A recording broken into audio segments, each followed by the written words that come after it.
Bienvenidos nuevamente a su canal NEDA en Ginecología y Obstetricia. Vamos a hablarles acerca del ciclo menstrual. Vamos a tratar de hacer una explicación de manera integrada para poder entender de una mejor manera todo el proceso. Tenemos en primer lugar que el ciclo menstrual va a tener un ciclo que ocurre en el ovario, llamado ciclo ovárico, y un ciclo que ocurre en el endometrio, llamado ciclo endometrial o ciclo uterino. Todos estos cambios que ocurren van a estar, por supuesto, regidos, estimulados por el sistema o el eje hipotálamo hipófisis ovario que vimos en el video anterior. Entonces, ¿qué va a ocurrir acá? Básicamente, el ciclo menstrual se va a originar o va a tener una importancia capital todo lo que ocurre en el ovario. Entonces, en primer lugar tenemos que aproximadamente unos 50 folículos primarios son reclutados, ¿verdad? Y de ellos solamente aproximadamente entre 5 y 20 son los que evolucionan a folículos secundarios, es decir, que continúan la maduración. El resto de los folículos primarios van a entrar en el proceso de atresia folicular. Entonces, de estos 5 a 20 folículos secundarios, solamente uno es el que va a progresar o a madurar hacia un folículo de Graf o folículo maduro. Es decir, que solamente uno va a servir para que ocurra la ovulación. El resto pasa al proceso de atresia folicular. Así tenemos que, por ejemplo, una mujer en la pubertad que tiene aproximadamente una carga de folículos primarios entre 300.000 y 400.000, solamente 500 son los que durante toda su vida son los que logran madurar y ovular, para que ustedes vean el proceso de selección que ocurre allí. Este proceso folicular, ¿verdad?, va a estar principalmente regido o estimulado por la hormona folículo estimulante, es decir, la FSH, que es la hormona que tenemos acá en amarillo.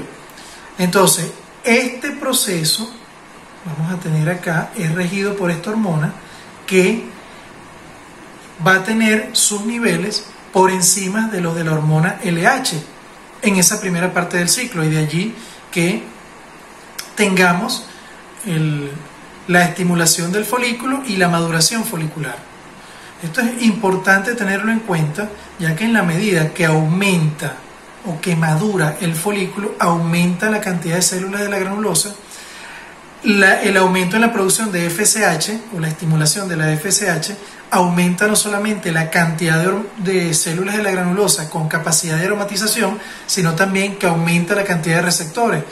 Todo esto trae como consecuencia un aumento en los niveles de estrógeno, y por eso es que observamos acá que esta primera fase está regida por los niveles de estrógeno, es decir, por el estrógeno. Tenemos los estrógenos que se marca acá en rojo, este es el estrógeno, y en blanco que tenemos acá es la progesterona. Es decir, que en esta primera parte del ciclo los niveles de estrógeno están por encima de los niveles de progesterona, hasta llegar a un punto en que existe un incremento progresivo de los niveles de estrógeno, llamado en algunos casos pico de estrógeno, pero este aumento de los niveles de estrógeno que ocurre previo a la ovulación, vamos a tener acá que va a ocurrir en este caso, y es el único caso que ocurre de retroalimentación positiva en el eje hipotálamo hipófisis ovario, que este aumento en los niveles de estrógeno en esta parte del ciclo, que ocurre unas 72 horas antes de la ovulación, va a originar un incremento en los niveles de LH, es decir, de hormona luteinizante. Este incremento progresivo, llamado pico de LH, que ocurre entre 24 y 48 horas antes de la ovulación, hay unas literaturas que refieren 36 horas, va a ser el detonante para que ocurra la ovulación.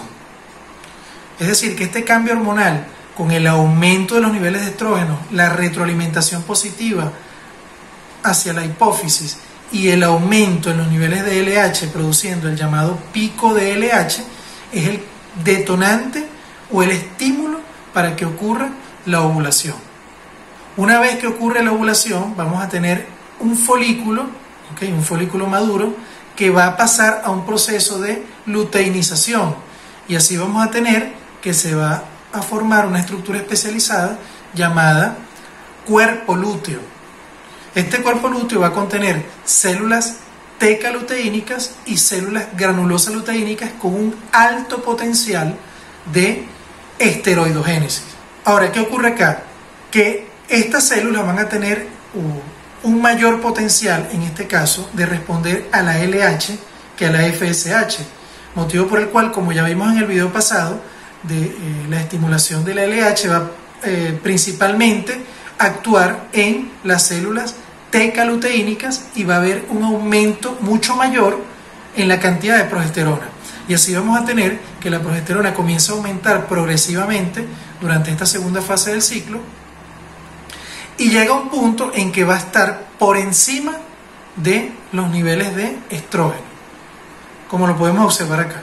Por eso es que esta segunda fase del ciclo decimos que la hormona que domina es la progesterona. ¿Ok? Entonces, este aumento en los niveles de progesterona va a traer como consecuencia lo que es el crecimiento del endometrio, que ya lo vamos a ver con más detalle. Entonces, aquí vamos a mantener niveles de LH por encima de los de FSH, progesterona por encima de los estrógenos, y así vamos a tener que va a llegar un punto en esta parte del ciclo donde va a disminuir la producción de LH y por ende va a disminuir los niveles de progesterona, todo esto producto que el cuerpo lúteo entra en un proceso de atresia. Entonces, en la medida que el cuerpo lúteo tiene un menor potencial de producir hormonas, entonces comienza a disminuir la progesterona, ¿ok? Y llega a este punto específico en el cual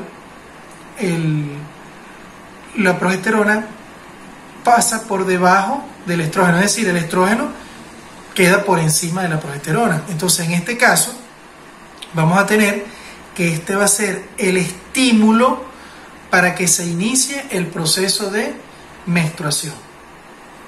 Entonces, una vez que llega a este punto, aquí vamos a tener dos posibilidades. Una, si hay fecundación, el huevo fecundado, en la medida que se va desarrollando, va creando un tejido especializado que se llama trofoblasto. En un principio trofectodermo, posteriormente trofoblasto, con la capacidad de producir una sustancia que se llama gonadotropina coriónica humana, que tiene una acción muy similar a la LH. Entonces, ya esa sustancia que no produce el cuerpo lúteo atrésico, sino que produce el huevo fecundado y el embrión como tal, la parte del trofoblasto embrionario, va a mantener los niveles de progesterona siempre por encima de los niveles de estrógeno. Por supuesto, no se va a producir esta caída de la progesterona y por supuesto no va a haber menstruación, sino que va a existir otro proceso que se denomina desidualización del endometrio. Por supuesto, para preparar ese endometrio o para dejarlo listo para la anidación y pueda en ciertos momentos o en algún momento, un periodo de tiempo, servir de nutrientes o tener nutrientes necesarios para el mantenimiento de lo que es el huevo fecundado y ya el crecimiento embrionario, entre otros procesos que ocurren allí. Entonces, esta primera fase, ¿okay?, la vamos a denominar desde el punto de vista ovárico en la fase folicular, porque por supuesto es el crecimiento folicular lo que principalmente ocurre en el ovario, regido por estrógeno, como ya le mencioné, y va a tener una duración desde el día 1 hasta el día 13. ¿Ok? El día 14 vamos a tener la ovulación, Y a partir del día 15 hasta el día 28 vamos a tener la segunda fase del ciclo ovárico, que es la fase lútea. ¿Ok? Entonces tenemos fase folicular y fase lútea. Por supuesto, en el medio, la ovulación.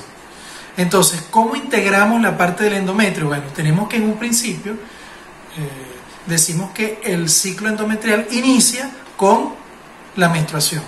Y la menstruación, en líneas generales, dura entre 1 y 4, o entre el primero y el cuarto día. ¿Ok? Posteriormente a ese cuarto día va a iniciar lo que es la proliferación del nuevo endometrio a partir de la decidua basal. En la menstruación, cuando ocurre el proceso de menstruación, se va a desprender lo que es la capa funcional del endometrio, es decir, la capa compacta y la capa esponjosa, pero la capa basal va a permanecer y de allí es donde se va a originar el nuevo endometrio. Entonces comienza a crecer durante esa fase que se denomina fase proliferativa. Vamos a tener que desde el día 5 hasta el día 14 el endometrio va a comenzar un proceso de aumento en la mitosis, ¿verdad? Por supuesto, vamos a tener un crecimiento glandular, glándulas que tienden a ser rectas, las arterias espirales se mantienen rectas y no llegan todavía hasta el tercio superior de ese grosor endometrial. Y básicamente vamos a tener este proceso hasta el día 14. Le repito, regido por el estrógeno, que ya vimos el por qué el estrógeno aumentaba o se mantenía más elevado en esta fase del ciclo. Posteriormente, del día 14 al día 28, vamos a tener lo que se conoce como la fase secretora, y básicamente en este caso lo que vamos a tener es un crecimiento importante en el grosor endometrial, en las glándulas endometriales. Las arteriolas espirales van a hacerse mucho más tortuosas y van a llegar hasta el tercio superior. Vamos a tener la luz de las glándulas mucho más grandes, mucho más tortuosas y llenas de glucógeno, con vacuolas llenas de glucógeno, y todo esto con la finalidad de, por supuesto, como les mencioné, prepararse para un posible embarazo y anidar el huevo fecundado. Vamos a tener que en el momento que ocurre la disminución de la progesterona y en ese punto en que se cruza con el estrógeno, esto va a ser el detonante para que ocurra la menstruación. Entonces se va a desprender o descamar este endometrio que se encontraba en fase secretora, y va a permanecer la capa basal. Recuerden esto, nunca se lo olvide, la capa basal permanece y se desprende la capa funcional, que está conformada por lo que corresponde con la capa compacta, que es la más superficial, y la capa esponjosa. Como ya les mencioné, si hay fecundación, entonces se va a mantener la progesterona por estimulación de la gonadotropina coriónica humana que la produce el trofoblasto. Se mantienen esos niveles por encima del estrógeno y eso va a ser estimulación para que ocurra la desidualización del endometrio y, por supuesto, que no ocurra la menstruación. Hay algunos puntos que quiero aclarar acá para que no exista duda con respecto a muchas de las cosas que ocurren a nivel hormonal. Tenemos que, se suele decir que los niveles de estrógeno, por ejemplo, durante la segunda fase del ciclo, es decir, durante la fase lútea, se encuentran bajos y los niveles de progesterona se encuentran altos. Esto no es así. El cuerpo lúteo especializado va a aumentar tanto, o va a tener producción alta tanto de progesterona como de estrógeno. Aquí la cuestión es que los niveles de progesterona se mantienen por encima de los de estrógeno. Esto debe quedar claro, porque muchas veces dicen, no, en la segunda fase del ciclo los niveles de estrógeno están disminuidos. No, no es disminuido, son elevados, pero el nivel de progesterona es superior. De igual manera, en la mitad del ciclo, la retroalimentación positiva que ocurre con el estrógeno no solamente produce un aumento en la LH con un pico de LH, sino que también por la estimulación de la hipófisis aumentan los niveles de FSH. Lo que pasa es que acá, como podemos ver, el aumento no es tan alto ni tan pronunciado como lo es en el caso de la LH. Eso debe quedarle claro, porque muchas veces se suele decir, no, los niveles de FSH en la ovulación están disminuidos. No, no es que estén disminuidos, hay un aumento importante, pero el aumento o el pico de LH es mucho más pronunciado y sirve de estímulo para que ocurra la ovulación. Entonces, en resumen, el ciclo menstrual, vamos a subdividirlo para poder entenderlo en un ciclo ovárico y un ciclo endometrial o uterino. El ciclo ovárico va a tener o se va a dividir en una fase folicular que inicia desde el día 1 hasta el día 13, posteriormente la ovulación, y luego del día 15 al día 28 tenemos la fase lútea.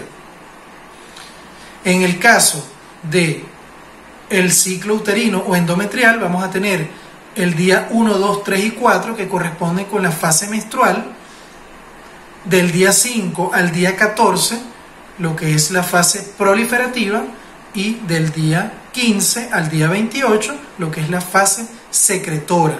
Por supuesto, la primera fase de ambos ciclos va a estar regida por el estrógeno, ya que los niveles de estrógeno están por encima de progesterona, y la segunda fase del ciclo va a estar regida por la progesterona, porque la progesterona en esta fase está por encima que el estrógeno. Por eso es que la primera fase en general se le llama estrogénica y la segunda fase se le llama progesterónica, precisamente por esto. Tener claro lo que es el pico de LH como estimulación de la ovulación, y que este pico de LH se origina ya que previamente ocurre una retroalimentación positiva producto del incremento en los niveles de estrógeno, que a su vez estimulan la producción de LH. Muchas gracias por su atención. En verdad estamos muy motivados para seguir adelante con esto. Esperemos que sea de su agrado, que puedan entenderlo, para que su formación sea cada vez mejor y cada vez tengamos mayor excelencia académica.